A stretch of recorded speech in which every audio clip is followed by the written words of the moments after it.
સમાચારની શરૂઆત કરીએ તો સમાચાર સામે આવ્યા છે આધુનિક ગુજરાતના દાવા વચ્ચે બિલ્ડિંગ જર્જરિત। વાવ પંચાયત બિલ્ડિંગ જર્જરિત હાલતમાં જોવા મળી। કર્મચારીઓ અને અરજદારો સતત ભયના ઓથાર હેઠળ વર્ષોથી તાલુકા પંચાયતનું આ મકાન જર્જરિત હાલતમાં। અગાઉ નવીન બિલ્ડિંગની જાહેરાત છતાં પરિસ્થિતિ યથાવત। દિવાલો છતના પોપડા ગમે ત્યારે પડે તેવી સ્થિતિ સર્જાઈ। તો આપણી સાથે સંવાદદાતા પ્રકાશ ત્રિવેદી ફોન લાઈન પર જોડાયા છે। પંચાયતનું જે બિલ્ડિંગ છે તે જર્જરિત હાલતમાં જોવા મળી રહ્યું છે, શું વિગતો?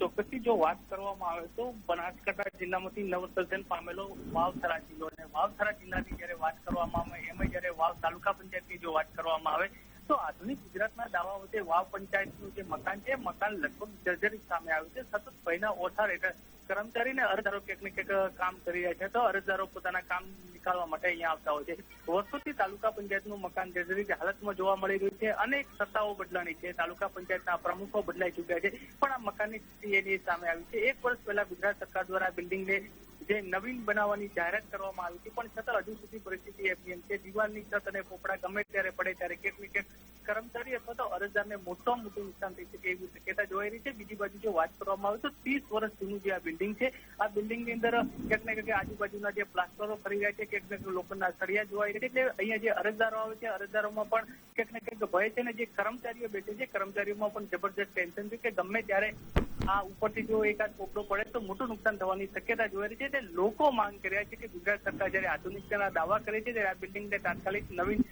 બનાવવામાં આવે। બિલકુલથી જાણકારી આપવા બદલ આપનો આભાર।